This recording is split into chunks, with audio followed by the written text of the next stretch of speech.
I came across this quote today. Everyone wishes to heal until the medicine arrives in the form of discipline. That is a very powerful statement. Everyone wishes to heal. We wish it quietly, desperately, and sometimes loudly. We want peace instead of chaos, confidence instead of doubt, strength instead of exhaustion. But notice what we usually ask for when we say we want healing. We ask for relief. We ask for comfort. We ask for something external to change, a person, a circumstance, a season.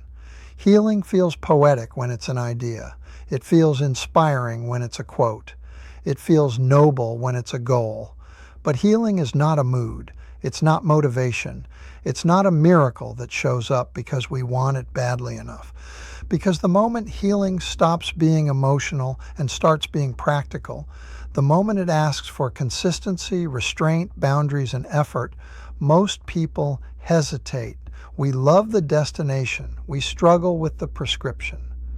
And that's why so many people stay almost healed for years, talking about growth, posting about change, while repeating the same patterns that broke them in the first place.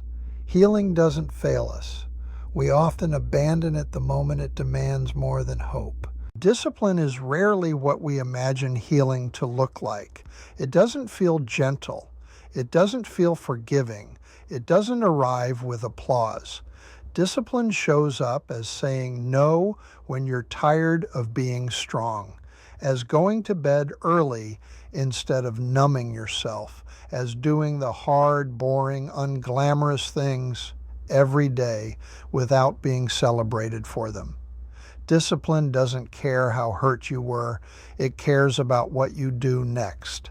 And that's why it feels offensive to some people, because it removes the excuse. It hands responsibility back to the person who's been wounded. But here's the truth no one likes to admit. Discipline is not punishment. It's protection. It protects your future from your impulses. It protects your peace from your old habits. It protects your healing from your own self-sabotage. So yes, everyone wants to heal. But healing begins the moment you stop asking for comfort and start respecting the discipline that can finally make you whole. Where this quote hits home. This quote doesn't live in theory. It lives in very real places. It shows up in weight loss, where everyone wants the transformation. But the medicine is tracking food, moving when you don't feel like it, and doing it again tomorrow without praise. It shows up in alcohol, where healing isn't just cutting back. It's admitting control is gone, avoiding environments that feel familiar, and sitting with discomfort instead of drinking it away. It shows up in drug addiction, where discipline isn't willpower. It's structure, accountability, routines, and often surrendering pride to accept help. It shows up in debt and finances, where healing isn't wishing for more money, but living below your means, saying no to impulse, and choosing long-term peace over short-term pleasure. It shows up in relationships, where healing means boundaries instead of constant access, silence instead of arguing, and walking away from patterns you didn't cause but can no longer participate in. It even shows up in mental health, where discipline can mean therapy appointments, taking medication consistently, sleeping, moving, journaling, and not romanticizing your pain. Healing doesn't ignore compassion, but it demands responsibility, because discipline is the moment healing stops being a wish and becomes a practice.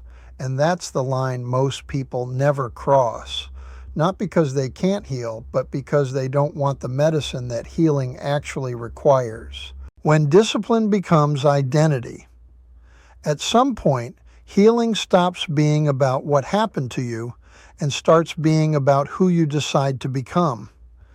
Because pain can turn into an identity if you let it. So can struggle.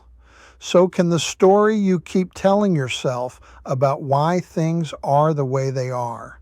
Discipline is the moment you stop introducing yourself as the person who's trying and start living as the person who does. Not perfectly, not loudly, but consistently. This is where healing gets lonely, because discipline doesn't get much sympathy. It doesn't get excuses, it doesn't get applause, but it gives you something far more valuable, self-respect.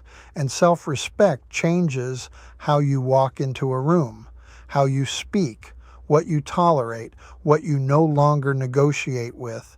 Healing isn't proven by how much you've learned. It's proven by what you repeatedly choose. So when discipline becomes your identity, you stop asking if you're healed.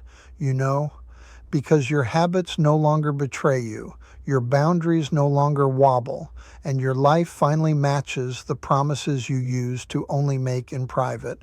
That's not punishment. That's freedom.